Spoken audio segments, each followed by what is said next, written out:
అదిరెన్ సంచ మహేశ్వరంకి అతి సమీపంలో HMDA approved villa ప్లాట్లు ఈఎంఐ మరియు బ్యాంక్ లోన్ సౌకర్యం అందుబాటులో. మీ లైఫ్లో మీకు ఇన్స్పిరేషన్ ఎవరు సార్? పుస్తకాలు, కవులు వాళ్ళే మా ఇన్స్పిరేషన్ అన్నిటికీ. నేను ప్రబంధ సాహిత్యాలు అన్నీ చదివేసాను, అన్ని కావ్యాలు, పంచకావ్యాలు చదివేసుకున్నాను. నేను అన్ని సంస్కృత కావ్యాలు చదివాను. I love to read. అంటే చదివినప్పుడు అనిపిస్తుంది మనం ఏం రాస్తున్నాం నాన్ సెన్స్ వాళ్ళతో కంపేర్ చేస్తే అని. అంత అంత స్థాయిలో సాహిత్యం మా ఇంటి నిండా ఎక్కడ సాహిత్యం ఉంది. ఆ తర్వాత మెల్లిగా సంగీతంలో కూడా ఎంటర్ అయ్యి ఆటగదరా శివ రాయడానికి.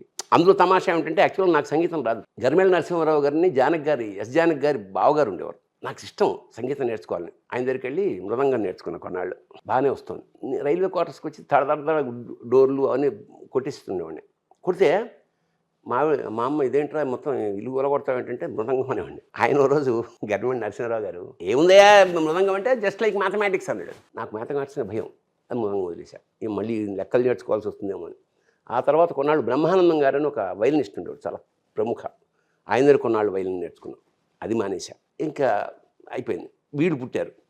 నాకు సంగీతం నేను కలగా నేర్చుకోలేకపోయినా వీళ్ళకి నేర్పుదామని రమణమూర్తి వీణాపాణి గారిని మా ఇంటికి వచ్చి నాకు ఏదైనా సినిమాలో అవకాశం సార్ అంటే, ఓ పని చేయండి సార్ మా పిల్లలు సంగీతం నేర్పండి అన్న. నాకు నేర్పడం రాదని నాకు వచ్చు అంటే, మీకు వచ్చినప్పుడు అదే నేర్పండి అన్న. సరే ఇంకా అది ప్రహసనం మొదలైంది. ఆయన 6ంటికి వచ్చేవాడు. వీళ్ళని లేపేది వాళ్ళమ్మ. లేపి వీళ్ళు మొహం కడుక్కుని పాలు దాకా వచ్చేటప్పుడు ఏడయ్యేది. రోజు 6ంటికి వచ్చి కూర్చున్నాడు ఆయన. ఈ పాపం చాలా హర్ట్ అవుతాడు, ఇది కరెక్ట్ కాదని చెప్పి ఒక నెల రోజులు చూసి నేను నేర్చుకోవడం మొదలు వాళ్ళు వచ్చే లోపల. ఓకే, వీళ్ళకి రాలేదు కానీ నాకు వచ్చింది. అది వెనకడికి ఒక జోక్ ఉంది. సంగీతం కోసం ఇక్కడ దాకా నీళ్ళల్లో నిలబడి సరి అంటుంటే సంగీతం రాలేదు కానీ ఈత వచ్చింది నీళ్ళల్లో. అట్లాగే వీళ్ళిద్దరికి పరిచయం ఉంది అంతే. వీడు చాలా బాగా వాయించేవాడు వీడు. ఇక మా అమ్మాయి పాడితే నాన్న కోసం ఒక పాట పాడతారా? ఇది పాడితే వద్దులే అని ఆయనే అన్నాడు. ఎడిటింగ్ లో తీసేస్తారు మీరే. ఏం తీసేమో ఆయనే అన్నాడు. ఎడిటింగ్ లో ఎందుకైనా మంచిది ఇంకా ఎంత కష్టం వచ్చినా కానీ నా కడుపును పుట్టిన బిడ్డలు నా ఇష్టంగా ఎంత కష్టాన్నైనా భరించాలని వచ్చిన ప్రతి కష్టాన్ని కూడా మన కోసం చాలా సాక్రిఫైస్ చేసినప్పటికీ కొంచెం బయటికి కూడా చెప్పుకోలేడు నాన్న. అమ్మ చెప్పుకోగలదు తొందరగా బయటికి. అమ్మ ఏది ఉంచుకోదు లోపల, దాగదంటారు అమ్మకి. నాన్నకి అన్నీ దాగే ఉంటాయి. ఎందుకంటే వాళ్ళు నా ప్రపంచం, వాళ్ళని అలా చూడాలనుకుని ఎన్నో డ్రీమ్స్ ఉంటాయి కాబట్టి. అలాంటి నాన్న గురించి ఏం చెప్తారు లాస్ట్గా మీరు? మాకైతే నాన్న ది బెస్ట్, అమ్మ కూడా అలానే. ఇద్దరు ఈక్వల్గా. వాళ్ళు గొడవపడ్డం ఇంతవరకు మేము ఎప్పుడు చూడలేదు మా లైఫ్లో. అంటే అంత బెస్ట్ వాళ్ళు. మాకెప్పుడు అలా కనిపించలేదు. వాళ్ళు నిజంగా ఏదైనా మాట్లాడుకున్న లోపల తప్ప లైఫ్లో ఎప్పుడు చూడలేదు. సో మమ్మల్ని ఎప్పుడు హ్యాపీగానే ఉంచారు. ఎప్పుడు మాకే ఎక్కువ ఇచ్చారు. నాన్న ఇంకా ఎప్పుడైనా షర్ట్స్ ఏదో ఒకటి వేసేసుకుని వెళ్ళిపోతూ ఉంటారు. నేను ఇంకా తిడతా, ఏంటి ఇలా వేసుకుంటారు మీరు, మంచి వేసుకోండి మీరు ఇలా. అంటే ఫేస్ వాల్యూ నాకు బట్టలు కాదు. అయినా మీ నాన్న తనిఖీల వారిని, మా నాన్న రైల్వే ఎంప్లాయీ అంటారు.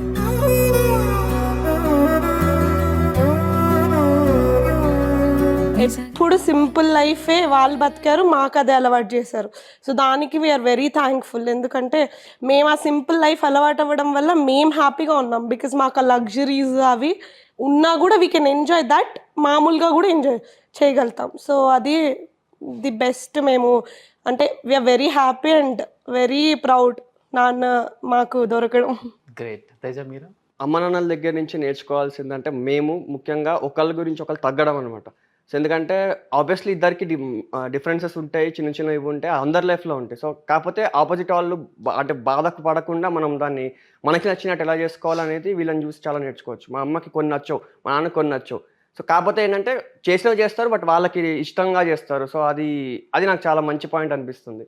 సో అది నేను బాగా నేర్చుకున్నాను మా నాన్న దగ్గర నుంచి. సార్ చాలామంది యాక్టర్స్, లాస్ట్గా మిమ్మల్ని అడుగుతున్నాను, లైక్ మీరు వర్క్ చేసిన వాళ్ళు గిరిబాబు గారు కావచ్చు, రఘుబాబు గారు కావచ్చు, బ్రహ్మానందం గారు, ఆలీ గారు, ఎల్బీ గారు, ఎంఎస్ గారు, ధర్మవరపు గారు, ఆహుతి గారు. ఎందుకంటే మీరంతా ఒకనొక టైంలో దున్నేశారు, విలువలు తెలిసిన వాళ్ళు ముఖ్యంగా. బట్ ముఖ్యంగా మీకు ఇంకా ఎక్కువ పుస్తక రచయిత, ఇన్ని చదువుతారు, ఎక్కువ వ్యాసాలు, పద్యాలు, జీవితం ఏంటో చెప్పిన వాళ్ళు కాబట్టి ఏమన్నా మీ దగ్గర నుంచి నేర్చుకుంటారా? ఫ్యామిలీతో ఎలా ఉండాలి, పిల్లల్ని ఎలా ఉంచాలి, ఇవన్నీ? లేదు. ఎందుకంటే అసలు అలాంటి పర్సనల్ జోన్కి మేము ఎప్పుడు వెళ్ళేవాళ్ళం కాదు. నేను ఒక్కసారి మాత్రం బ్రహ్మానందం కూడా బాగా కష్టాల నుంచి వచ్చినవాడు. బాగా కష్టాలంటే అసలు మాకన్నా లోయర్ మిడిల్ క్లాస్ పాపం.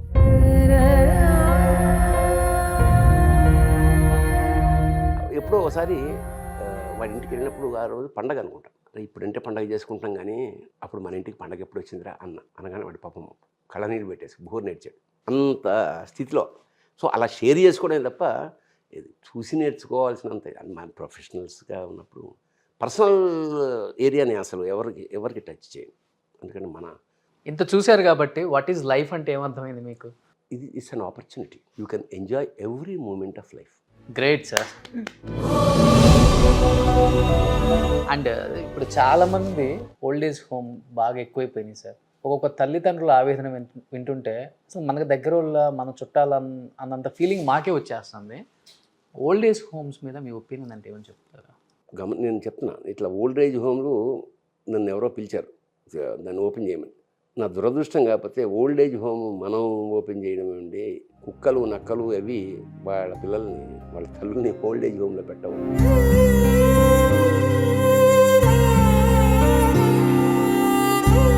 ఈ ఓల్డ్ ఏజ్ హోమ్లో ఎందుకు ఇట్లా పెడుతున్నారు మీరు, కరెక్ట్ కాదు కదా. ఇంత సంపాదించంటే ఒక 8 ఏళ్ల కుర్రాడు లేచి ఏం లేదు సార్ మమ్మల్ని చిన్న హాస్టల్లో పడేస్తున్నారు కదా, రుణం తీర్చుకుంటున్నాం.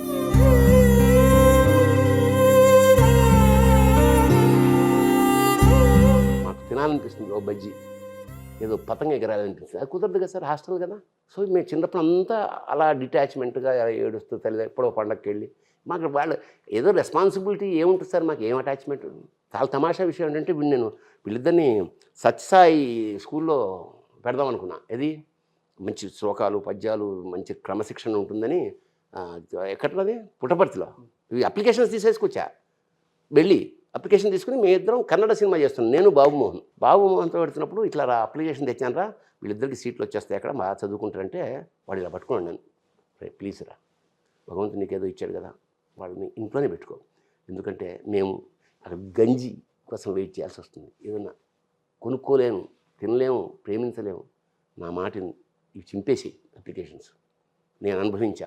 ఎప్పుడు పెట్టకండి పిల్లల్ని, వాళ్ళకి వస్తే వచ్చింది రాకపోతే వాళ్ళకి నువ్వు పైగా వాళ్ళు ఏం సంపాదించక్కర్లేదు, ఇప్పుడు నీకేం పెట్టక్కర్లేదు, పరమేశ్వరుడు ఇస్తున్నాడు కదా, వాడిని ఎంజాయ్ చేయని.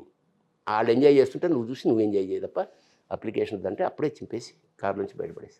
బహుశా ఇది వాళ్ళకి తెలుసా గుర్తులేదంటే తెలియదు. అదే ఇది తెలియకుండా వెళ్ళి అప్లికేషన్ తెచ్చేసి వీడు ఆ మాట అన్నాక చింపేసేవాడు. For that I'm thankful to Babu Mohan always. చాలా హ్యాపీ అనిపించింది మీ ఫ్యామిలీని ఇలా మీట్ అవ్వటం. అండ్ దట్టు ఒకసారి మీరు ఆ డైలాగ్ చెప్పరా, నాన్న ఎందుకో వెనకబడ్డాడు. ఎందుకంటే నాన్న వెనక ఉండి వెన్నెముకలో ఉంటున్నాడు కాబట్టి వెనకబడ్డాడు. ఆయన వెనకే ఉండాలి, మనల్ని ముందుకు నడిపించాలి. సుమన్ టీవీలో మీ పర్సనల్ అండ్ బిజినెస్ ప్రమోషన్స్ కోసం కింది నెంబర్కి కాంటాక్ట్ చేయండి.